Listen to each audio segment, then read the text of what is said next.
Olá, muito bom dia! Estamos começando nesse exato momento o nosso Bom Dia com a GV. Hoje, dia 7 de maio do corrente ano, nós estamos aqui nessa terça-feira abençoada para trazer a você uma palavra de Deus ao seu coração. Fique conosco, porque eu tenho certeza que coisas grandes e extraordinárias Deus fará na sua vida.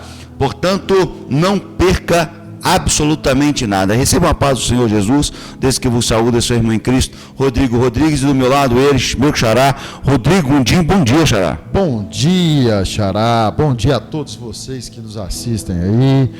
Que Deus possa estar conosco nessa manhã de terça-feira, que Deus venha falar em nossos corações, que nossos corações possam ser aquela terra fértil, que é onde absorve a palavra do Senhor, que é a semente dele, né, que é a palavra. Ao absorver essa semente, ao absorver essa palavra possa germinar e dar frutos, e dar bons frutos, né? Que acima de tudo, foi para isso que nós viemos nesse mundo, né, xará? É verdade, produzir frutos. Para produzir frutos e para ser um instrumento de bênção na vida de todas as pessoas, né, que nos circunvizinham aí. É isso aí. Pessoal, vamos para o texto desta manhã. Tenho certeza que Deus falará conosco. Vamos falar, o registro será em Atos dos Apóstolos, capítulo de número 4, versículos 13 e 14, que vamos ler. Atos dos Apóstolos, capítulo de número 4, versículo 13 e 14, que vamos ler a partir de agora, que diz assim: Então eles, vendo a ousadia de Pedro e João, e informados de que eram homens sem letras, ou iletrados e indoutos, maravilharam-se e reconheceram que eles haviam estado com Jesus, e vendo estar com eles um homem que fora curado, nada tinha de dizer ao contrário. Xará, eu estou estudando o livro de Atos, e quando eu comecei a estudar o livro de Atos, você fez um adendo para mim, falando, eu falei para você, xará, o que é o livro de Atos? E você falou, Rodrigo, o ato é o ato dos apóstolos, dos feitos. Ou seja, dos feitos realizados pelos apóstolos, ou seja, todos os feitos, né, estão registrados no livro de Atos. E eu estudando o livro de Atos, nós já temos, né, algumas mensagens, já citamos aqui inúmeras vezes sobre o homem coxo, curado na porta do templo, né, Justo. por João e Pedro. Verdade. Né? Só que eu ainda não tinha adentrado ainda no livro de Atos. E quando eu comecei a adentrar o livro de Atos, no capítulo 3, no capítulo 4, no capítulo 5, eu vi os feitos, né, dos discípulos após esse milagre. O que eu quero explanar com vocês? Após os 40 dias que Jesus passou aqui na terra, né? Depois ele foi assunto aos céus, ele virou para os discípulos, né? No começo do livro de Atos, fala, vocês ficam em Jerusalém até que o Espírito Santo desça sobre vocês, e depois você espalhe, né, o evangelho, né, a toda Jerusalém, a toda Samaria, e até os confins da terra. E assim os discípulos fizeram, né? Então, creio eu que esse milagre do coxo aqui, xará, foi um dos primeiros milagres de Pedro e João também. Sim. Né? Um dos primeiros milagres de Pedro e João. Como eles fizeram esse milagre, e eu já vou, aqui é um adendo que eu falo para mim mesmo, que eu gosto muito de entrar na história, xará.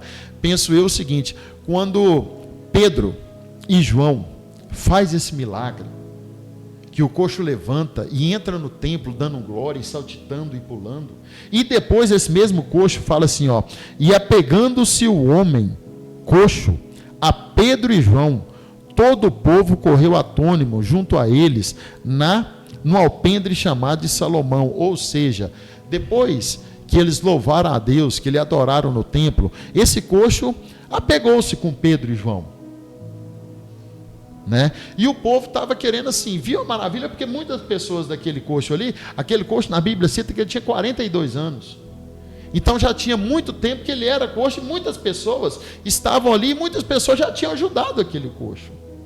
E o que mais me intriga são os governantes, porque depois que Pedro e João faz esse milagre, os governantes, xará, foram tirar satisfação com eles, os doutores da lei, né? Aqueles mesmos que crucificaram Jesus. Foi através dele. E na Bíblia fala que eles colocaram a mão sobre Pedro e João, e os lançaram na prisão, mas não interrogaram ele naquela hora, porque já era tarde, e interrogaram eles no outro dia.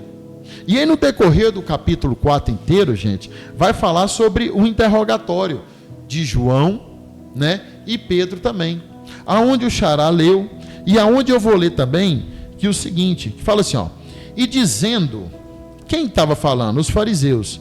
E dizendo, falou o seguinte, ó, o que faremos, isso no versículo 16, o que faremos a estes homens? Porque certamente um milagre notável feito por eles é manifesto. E todos os que habitam em Jerusalém, e não podemos o que? Negá-lo. Versículo 17, mas para que não se espalhe ainda mais entre o povo, ameacemo-los para que eles, de agora em diante, não falem mais esse nome a nenhum homem. E chamando-os, ordenaram-lhes que de modo nenhum falasse e ensinasse em nome de Jesus. E eu estava aqui nos bastidores falando assim, Xará, como é que esse povo na época presenciou milagres de Jesus? Porque os fariseus, Xará, presenciaram milagres de Jesus. Sim. Eles presenciaram, na Bíblia relata que eles presenciaram a ressurreição de Lázaro, se a gente for pegar a ressurreição de Lázaro. Eles presenciaram aquele coxo, aquele paralítico, os amigos desceram do teto até na casa de Jesus, eles presenciaram. Tanto é que eles foram tirar satisfação com Jesus. E várias outras coisas eles presenciaram. E aqui Jesus não está mais no meio deles. Foi crucificado e foi ressurreto. Eu não vou entrar nesse mérito. E aqui eles presenciaram agora um milagre feito pelos quê? Pelos discípulos, pelos apóstolos de Jesus. Então, quanta incredulidade desse povo, Xará. Eu estava falando com o Xará, quanta incredulidade no coração desse povo. Quanta incredulidade de ver o milagre feito, mas querer o quê? Questionar. Tanta cegueira espiritual. E aí eu penso o seguinte, será que nós, Xará, será que você que está ouvindo essa mensagem, será que nós, quantas vezes nós fechamos os nossos olhos para os milagres do Senhor? Quantas vezes nós julgamos um irmão que está ministrando uma palavra e estamos com nossos olhos fechados? Quantas vezes, já aconteceu comigo, gente, eu estou falando de mim, quantas vezes nós participamos de algum culto em alguma igreja, não sei se já aconteceu com o Xará, que às vezes você fala assim, poxa, não falou nada comigo. Mas será que não é o nosso olho que estava fechado? Mas será que nós não estávamos agindo como esses governantes aqui? Olho fechado, aprisionado que em religião, aprisionado em doutrina, aprisionado em forma. Quantas vezes Jesus se manifesta na vida de uma pessoa e às vezes, Xará, você fica assim, julgando, poxa, mas será que é mesmo? Pô, mas será que não é? Pô, mas será que é? Será que não é? Quantas vezes nós temos nossos olhos aprisionados, Xará, e fazemos aquele pré-julgamento das pessoas? Porque aqui os saduceus, aqui os governantes falaram assim, não, mas eles eram o quê? Iletrados. Na minha tradução, Xará, fala assim, ó, homens iletrados e ignorantes se maravilhavam e tinham conhecimento de que eles haviam estado que com Jesus. E o que mais me encanta, e eles falam assim, ó, e contemplando o homem que fora curado em pé com eles, nada podia dizer contra isso. Ou seja, muitas vezes nós julgamos alguém muitas vezes nós mesmos julgamos algumas pessoas que estão falando às vezes de Jesus porque, não, mas não nos impactou. Mas por que nos impactou? Não nos impactou? Será que você, que não está com os olhos fechados? Será que o seu coração não está duro demais? Será que você perdeu aquela sensibilidade do Espírito Santo Consolador? Que quando Jesus subiu ao céu, falou assim: eu vou descer, o Espírito Santo vai descer, é o Espírito Consolador que vai descer na terra e vai te conduzir, vai te guiar. Aí eu me pergunto, Xará, será que nós, por falta dessa sensibilidade, da intimidade com o Espírito Santo de Deus, acontece esse pré-julgamento com algumas pessoas? Porque é muito fácil, Xará, a gente falar, dos hebreus, do povo de Israel, da murmuração. É muito fácil nós falarmos assim, os fariseus, os saduceus, os governantes, né? Eles perseguiam o povo. É fácil a gente falar. Mas será que hoje não acontece isso dentro? Vamos falar da própria igreja, que somos nós somos a igreja do Senhor. Será que não acontece isso dentro da própria igreja? Dentro da própria sala de aula? Dentro de um próprio seminário? Essa pregação aqui é uma pregação para quem já tem Cristo. Será que o pré-julgamento que você está tendo sobre o seu irmão é um julgamento que o Espírito Santo está te revelando, ou um julgamento que os seus olhos estão fechados? Porque não tem como, irmãos. Ontem eu estava na igreja, e toda vez que eu chego na igreja, eu gosto de começar, né? Eu oro, mas eu começo a ler a Bíblia, vou lendo. Aí tem o primeiro louvor, eu faço o primeiro louvor orando. E eu fiz o primeiro louvor ontem, Xará, agradecendo a Deus pelo privilégio de estar na casa dele. Agradecendo a Deus pelo privilégio que Ele me deu e a minha família de estar ali em comunhão, engrandecendo o nome de Deus. Quão bom, quão é maravilhoso nós estarmos na presença do Senhor e, acima de tudo, na casa dele. E quantas vezes eu já fui na igreja, Xará?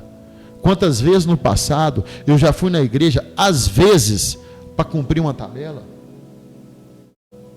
Às vezes, para falar assim, não, todo domingo eu vou na igreja, eu não perco um domingo, por doutrina, pelo próprio ego, e não para ir prestar um culto em gratidão a Deus. E quando eu estava lendo Atos ontem à noite, eu estava lendo essa palavra aqui, o Espírito Santo falou ao meu coração, falou assim: Rodrigo, não julga esse povo não, porque quantas vezes você foi na minha casa e não teve intimidade comigo? Quantas vezes você foi na minha casa e viu milagres, mas no seu coração você duvidou?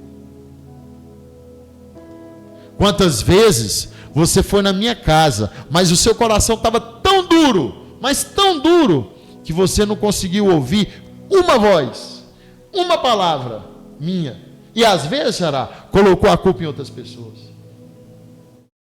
Então, quando a gente começa a analisar a Bíblia, quando nós começamos a ler a Bíblia, a entender ela e a ter uma conexão maior, porque quanto mais você lê a Bíblia, mais você é liberto. Quanto mais você conhece a verdade, mais a verdade te liberta. Quanto mais você conhece a verdade, mais o Espírito Santo, Xará, fala no seu coração.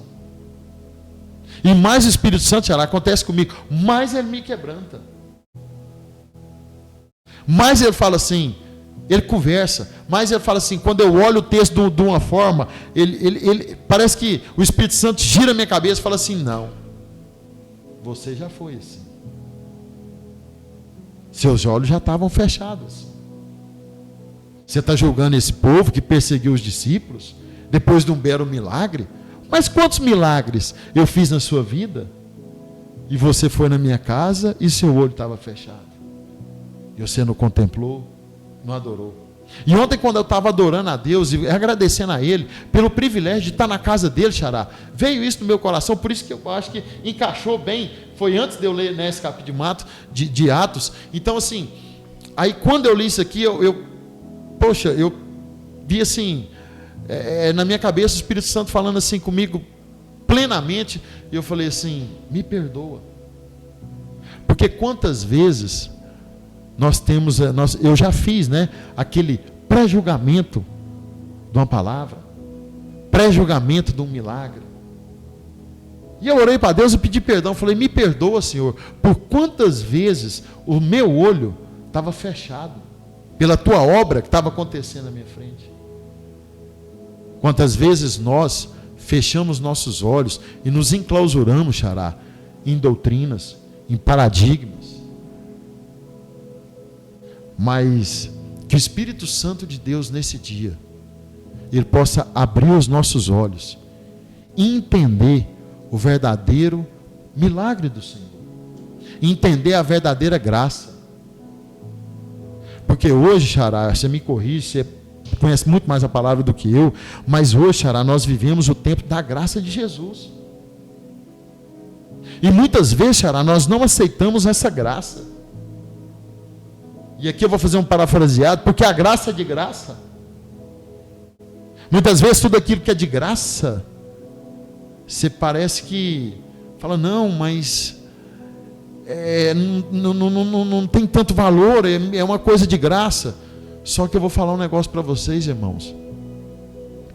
A graça, ela não foi de graça. Esse ditado que a graça é de graça é errado. Para mim ele é, porque ela não é de graça. Ela custou a morte de um homem. Ela custou o sangue de um homem que foi morto na cruz, sem pecado.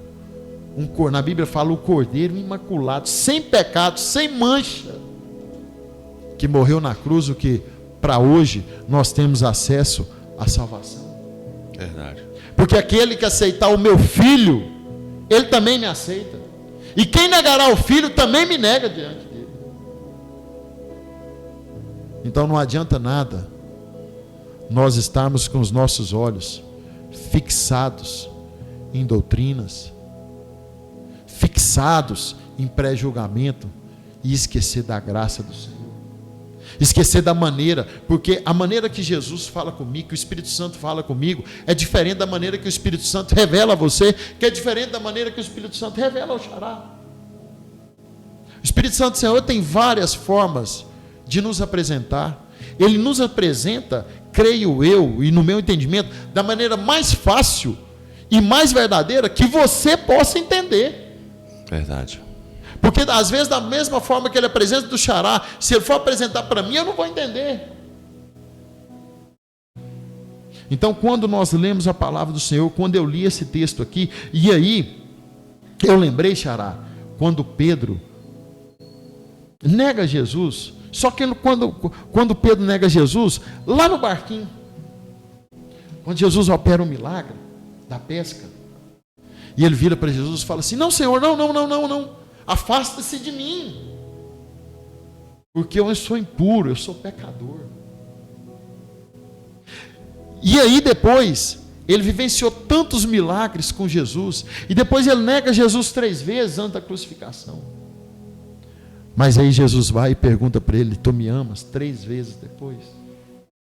E aonde eu acho que acontece, eu acho que não tenho certeza que acontece, aquela conversão genuína de Pedro. A restauração de Pedro. A restauração de Pedro. Tanto é, Xará, se nós lemos o versículo 19, Pedro não afina para esse povo, não. Aí Pedro vira, assim, ó, mas Pedro e João lhes responderam, porque eles falaram assim: ó, não prega, não ensina em nome de Jesus. Aí Pedro e João falam assim: ó, julgai vós, se é justo aos olhos de Deus ouvir a voz mais do que de Deus. E aí esse povo aqui vai e solta eles, mas antes eles apanham, depois solta eles. Ou seja, depois que Pedro tem um verdadeiro encontro, né, que a gente fala assim, a verdadeira conversão, ele não nega mais a Cristo. Ele defende a ferro e fogo aquilo que ele acredita. Ele é um defensor ferrenho do Evangelho do Senhor. E aí, Xará, já vou te passar a bola, só que antes para chegar nesse ponto dele ser um defensor ferrenho do Evangelho do Senhor, xará, quantas vezes Pedro foi esmagado? Quantas vezes Jesus precisou quebrar o vaso de Pedro e fazer de novo? Quantas vezes Pedro teve que voltar lá no fogo para purificar, para bater, para levar a martelada, como aquele ferro, aquela fundição, vamos fundir de novo, fazer de novo, vai de novo. Então, quantas vezes Jesus teve que moldar Pedro, e às vezes essas pedras aqui dos fariseus foi a próprio molde que ele encontrou para fortalecer a Pedro. Porque muitas vezes, xará, se Pedro fosse aquele sistema de vitimismo, ele tinha negado de novo, ele não tinha sido fortalecido. Então nós temos que estar o quê? Sempre fortalecidos no Senhor, para não negar a nossa fé. Xará, que fantástico essa reflexão, né, exortativa, que nos exorta a aprender a ter cuidado com os pré-julgamentos. Num mundo tão pautado, acho que nunca antes na humanidade houve tantas falas, né, de preconceitos, pré-julgamentos. Só que dentro da casa de Deus também existem os pré-julgamentos, os preconceitos. Quanto mais a gente vê pessoas, né, que Deus ele não tem um parâmetro, um grau de, vamos colocar assim, de instrução para poder usar alguém. Deus não olha se você é iletrado, Deus não olha se você é doutorado, mestrado, se você é gabaritado ou não.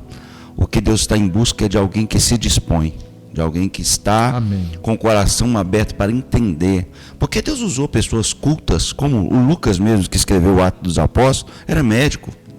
O apóstolo Paulo, formação acadêmica, aos pés de Gamaliel, né? Entre outros. Mateus era publicano, cobrador de impostos.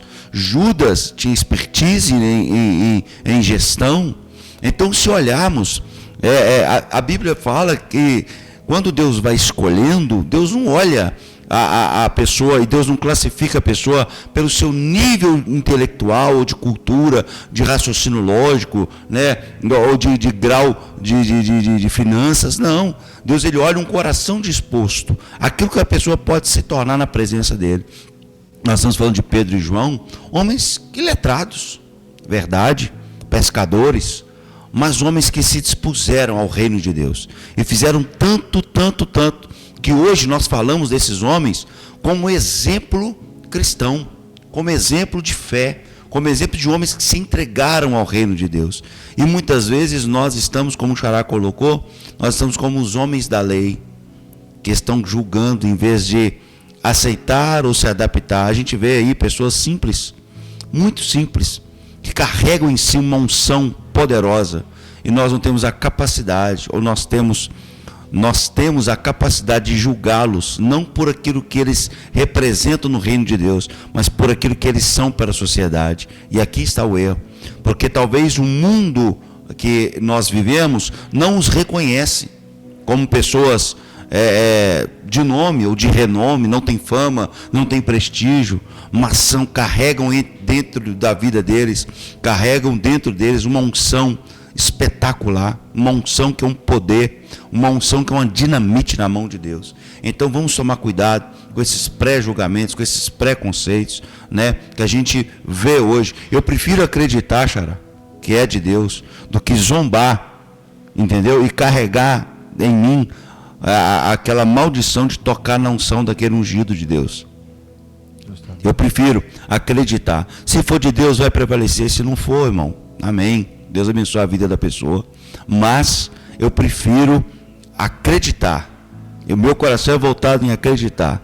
A gente sabe, é aquilo que nós falamos há um tempo atrás. As pessoas precisam buscar discernimento do Espírito Santo. Porque uma vez que eu tenho discernimento do Espírito, eu não sou enganado. Correto? E eu vou saber discernir o que é de Deus e o que não é. Porque tem muita gente que se passa por ser de Deus. Tem fama, tem likes, tem seguidores, tem pompa, mas o conteúdo, a unção, né? Ela não carrega. E tem gente que é simples, anônima, mas que carrega uma unção poderosa. Vamos ter cuidado, vamos pedir a Deus discernimento do Espírito para que não possamos pecar contra o Senhor. Amém? Para que possamos continuar acreditando no que é de Deus. E o que é de Deus prevalece. Esses homens iletrados, esses homens que não viveram assim a pompa, a fama, né, Xará? Mas que carregavam em si uma mensagem poderosa. Nesse mesmo contexto, uma mensagem, 5.000 almas se convertendo. Um homem sendo curado da sua paralisia, ou seja, homens que marcaram a história, e hoje estamos falando, depois de 2.000 anos, estamos falando desses homens aqui, porque marcaram uma história carregados pelo poder de Deus. Então aprenda a não ter preconceito e não julgar, porque a própria Bíblia diz, Mateus 7, não julgueis, para que não sejais julgados, porque com a mesma medida em que julgardes, também será julgado. Que Deus te abençoe. Senhora, para nós. Vamos orar? Vamos. Oremos, Pai, no nome de Jesus, obrigado por esta manhã poderosa, Senhor, carregada da tua unção, carregada da tua presença. Deus, no nome de Jesus, o que pedimos ao Senhor nesta manhã é força, para continuarmos lutando contra nós mesmos, meu Pai, contra a nossa dúvida, contra a nossa incredulidade. Deus, não queremos, Senhor, deturpar aquilo que o Senhor tem ministrado em nossas vidas. Não queremos, meu Pai, desfazer daquilo que é do Senhor, meu Pai. Então nos dê discernimento do Espírito para discernirmos aquilo que provém do Senhor e aquilo que não provém do Senhor.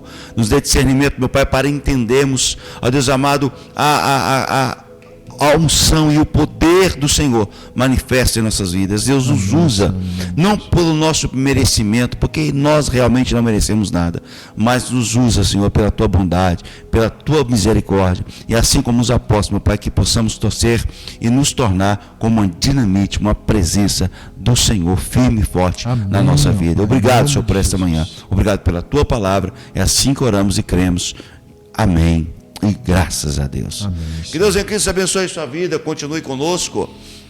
Amanhã estaremos aqui. Olha, em breve vamos lançar aqui ao vivo também a oração, tá? Oração forte, uma oração do meio-dia. Vamos orar ao meio-dia forte para a sua vida, para que Deus possa abençoar a sua vida. Em breve estaremos com esse projeto, tá bom? Que Deus em Cristo abençoe a sua vida. Se você não é inscrito, se inscreva no canal, ative o sininho, vai lá, compartilha com o máximo de pessoas que você puder, nos ajude a potencializar esse canal, porque esse canal realmente nasceu para abençoar a sua vida. Que Deus abençoe a sua terça-feira, um abraço afetuoso e até amanhã, se Deus assim nos permitir. É isso aí, gostou desse conteúdo? Curte, compartilha, deixa seu like lá, nos ajuda a propagar essa mensagem para mais pessoas. Seja você também, né, um propagador dessa mensagem, curtindo, compartilhando, comentando. Vai lá nos comentários, vai acabar o vídeo agora, vai lá, comenta lá, coloca um emojizinho, coloca bom dia, tá bom? Mas, acima de tudo, que Deus te abençoe e que a paz de Deus, que excede todo entendimento, guarde os nossos corações e as nossas mentes através de Cristo Jesus. Um abraço afetuoso e até amanhã às 7 horas nesse mesmo canal.